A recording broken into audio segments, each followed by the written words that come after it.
I'm sharing a reading experience. I'm reading from a book called Gone, and I'm sharing it with you now. Today, I'll go through April 1st to the 6th. I hope you listen and receive something worthwhile from this. This video might inspire you to read this book. It's my hope that you'll search from the best books and gain information and ideas to help you to become a better person.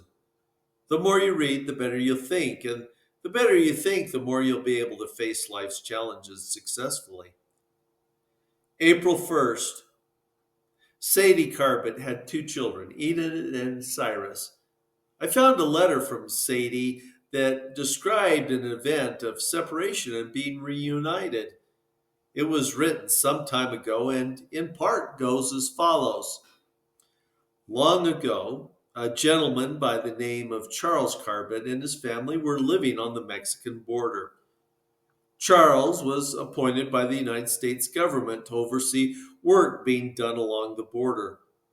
It was a dangerous place for his family, but he and his wife were devoted to each other and decided to risk the dangers together in preference to the loneliness if she remained in their old Kansas home where they were both born and raised. Everything was going along fine, and they were happy in spite of the dangers and hardships of border living. They had a small son and a sweet little baby girl named Enid Margaret, whom was named after a best friend. Enid did not remain small for long and soon grew to be a little lady with lovely brown curls. She was into everything and got her wee little panties swatted many times. Mr. Carbett was doing well and seemed wealthy by the poorer class of Mexicans. Many envious glances were thrown at them as they passed, causing Mrs. Carbett many anxious moments. One day, when Enid was 5 years old, she was being as naughty as she possibly could. She was cautioned about the desperados and gypsies roving in the area in the warmer weather months. But one afternoon she decided she was old enough to be on her own. So she trudged along and at last had grown tired enough that she started to return home. But alas, she had gone further than she thought, and the country was strange to her. So instead of heading home, she was going in the wrong direction. Finally, she sat down to rest and fell asleep. At about that same time, a gypsy caravan came along and spied a well-dressed little girl and, thinking of the money they could get, picked her up and put her in the wagon as they proceeded on their journey. In the meantime, she was missed at home, and they searched everywhere without success. They called for help, but it was as if the earth had opened up and swallowed her whole. No one seemed to have noticed the gypsies passing through the area, so they continued on their way undisturbed. At last, a man came into town and, upon hearing about the missing child, told of a meeting a gypsy band with a pretty little girl of fair complexion. When he had noticed that little girl, the gypsies took her out of sight, so Mr. Carbett sent his wife and son to Concordia, Kansas, and gave up his work to search for his lost baby girl. It was like chasing the end of a rainbow to find a pot of gold. Mr. Carbett would hear a rumor of their location, but when he looked, the gypsies would have moved on. This game of hide and seek continued for over a year. They were about to give up the weary search and go home when they passed a dilapidated shack in Guthrie, Oklahoma, when an old woman ran out. She told them about the missing girl and the gypsies that were camping for a few days in a secluded spot 15 miles from the city. She gave them directions. They rode hard all day long without food or rest until they came to a valley with timber around it. There were 5 sycamore trees growing from one great big base. Behind those trees was a ravine. They searched for the path and found it at about daybreak. The 5 men rode into camp and surprised the gypsies. After giving them some reward money, he again had his little girl, and the weary search had ended. There was great rejoicing at home when they arrived in sunny old Kansas.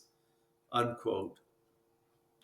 When I was 12 years of age, I was visiting my grandma in Kootenai. I became friendly with a little brown eyed girl with straight brown hair. We would often play in a nearby field. The grass was tall as we danced and sung. She would sing, "The music goes down and around, whoa, whoa." She could really sing and dance well.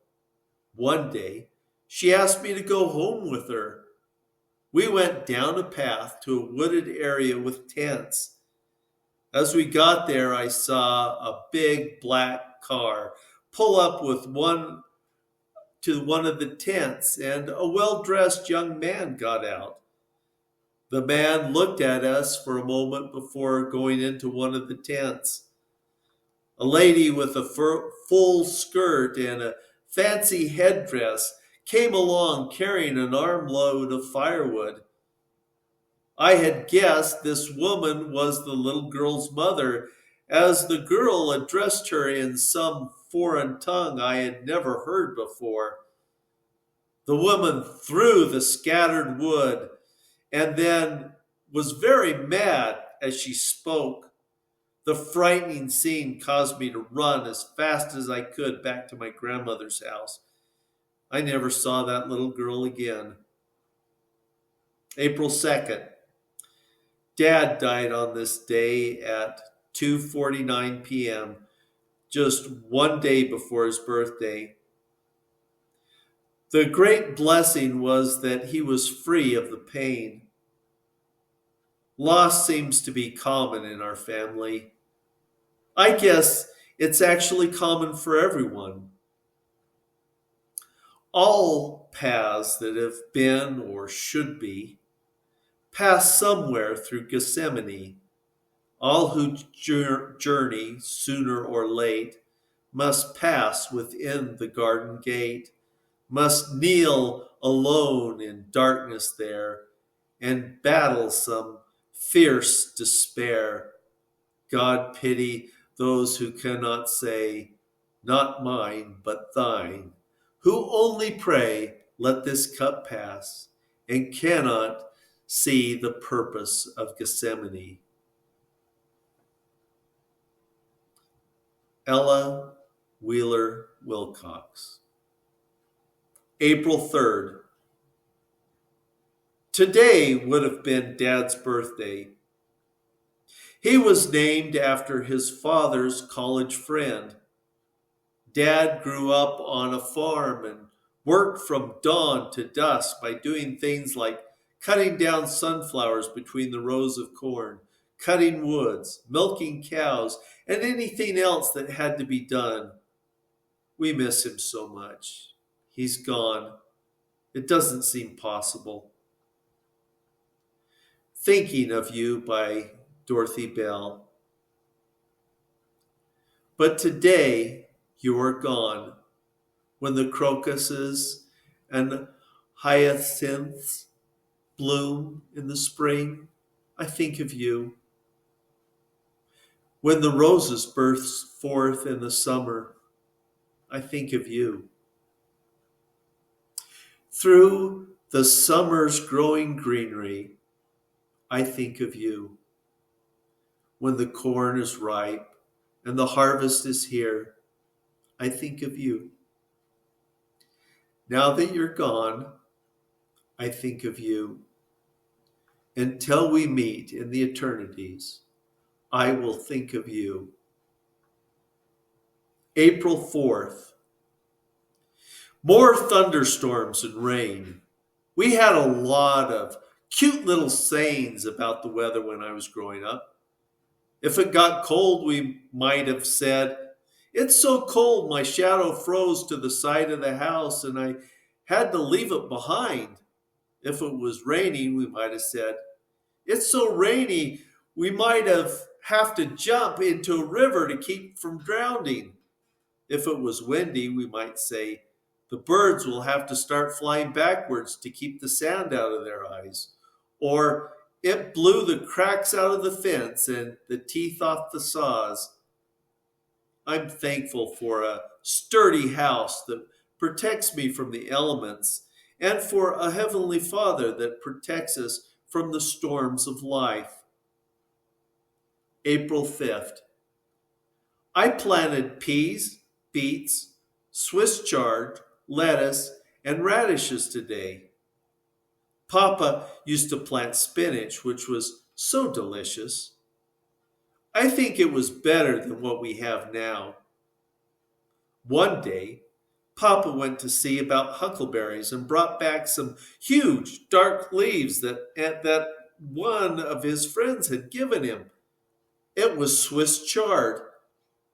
Mama cooked it up with some ham and potatoes, and it was very good. Papa still planted spinach, having a more delicate flavor. April 6th. I couldn't do much today. I have a tired heart. My dear, will I ever meet you in the end?